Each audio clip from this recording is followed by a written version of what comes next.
Antigamente se acreditava que tudo era feito de água, terra, fogo e ar.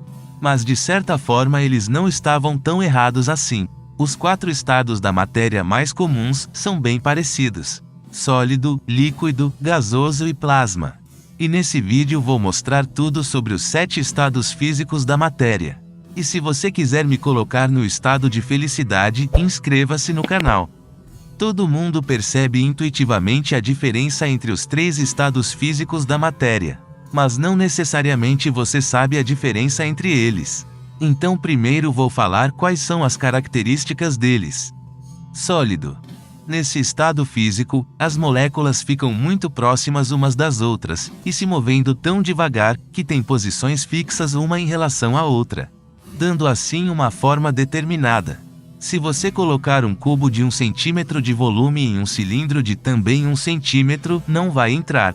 No estado sólido, as forças de atração predominam, o que confere uma firmeza na matéria. Líquido. No estado líquido, as moléculas estão mais afastadas e agitadas do que no estado sólido. Além disso, no estado líquido, a matéria não possui uma forma definida, e o formato muda de acordo com o recipiente.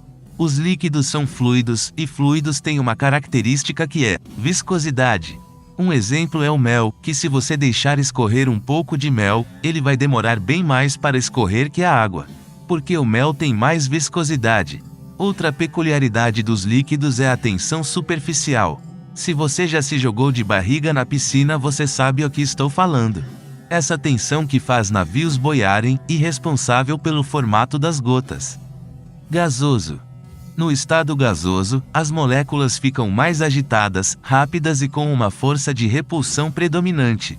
Um gás também é um fluido, e seu volume varia de acordo com a pressão, de modo que a sua expansão e compressão podem ser conseguidas sem dificuldades. O gás carbônico é sólido em temperaturas muito baixas, conhecido como gelo seco. Plasma. Você já viu um pouco sobre os 3 estados mais comuns, agora vai ver o 4º estado físico básico. Plasma é um gás que teve os seus elétrons arrancados devido a um grande aumento em sua temperatura. Quando um raio cai, a descarga elétrica que atravessa o ar esquenta aproximadamente 30.000 graus Celsius, formando plasma. É tão rápido que a expansão do ar causada por essa temperatura causa o trovão. Todos os gases que recebem quantidades suficientemente grandes de energia, podem ter os seus átomos e moléculas ionizados, ou seja, suas partículas separadas. O plasma comporta-se como uma sopa de prótons, nêutrons e elétrons livres, diferentemente dos gases que são formados por átomos e moléculas neutras. Apesar de ser pouco encontrado na Terra, o plasma é o estado físico mais comum da matéria do universo. Geralmente, é possível obter-se o plasma aquecendo um gás a temperaturas muito elevadas, como nos casos das estrelas. Por plasma ser uma sopa de partículas carregadas, pode ser confinado magneticamente, capacidade usada para fazer fusão nuclear aqui na Terra. Superfluido.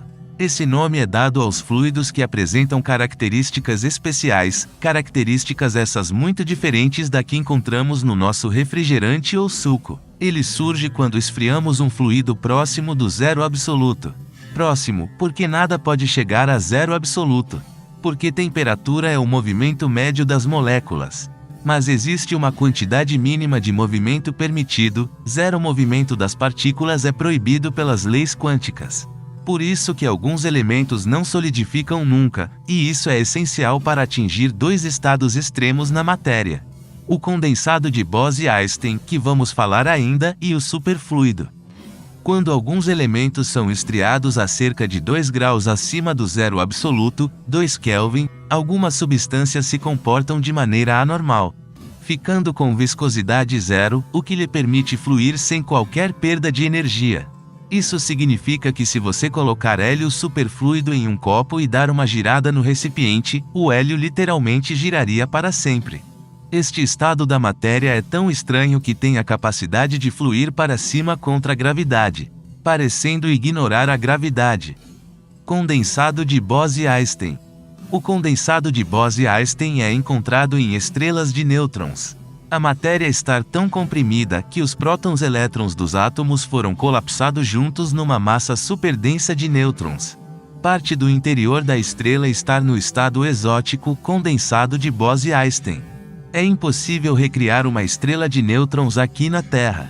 Mas felizmente existe outra forma de gerar o condensado. Esfriando um líquido até temperaturas próximas do zero absoluto, mas bem mais próximo que do superfluido, sendo bilionésimos de graus acima do zero absoluto. No condensado, os átomos se aglomeram de tal modo e com tanta intensidade que eles formam um superátomo, onde as partículas começam a se comportar como uma só. Esse estado da matéria é utilizado para o estudo de mecânica quântica em uma escala macroscópica. Em 1995 criaram em um laboratório, que utilizaram lasers e ímãs para quase alcançar o zero absoluto. Gás fermi-iônico. O gás fermi-iônico possui características dos estados sólido e líquido, além de ser encontrado em temperaturas baixas, próximas ao zero absoluto. Condensado fermi-iônico se comporta muito como superfluido sólido. Sim, um líquido sólido. Acontece quando determinados gases são resfriados até 50 bilionésimos de grau acima do zero absoluto e então submetido a um campo magnético. Esse campo magnético fez com que os fermions se juntassem em pares, de forma semelhante aos pares de elétrons que produzem a supercondutividade. Essa matéria também é estudada pela mecânica quântica. Estudar esses estados extremos pode revelar muitas informações interessantes sobre a estrutura da matéria que nos forma, e que forma todo o universo. Muito obrigado e até a próxima!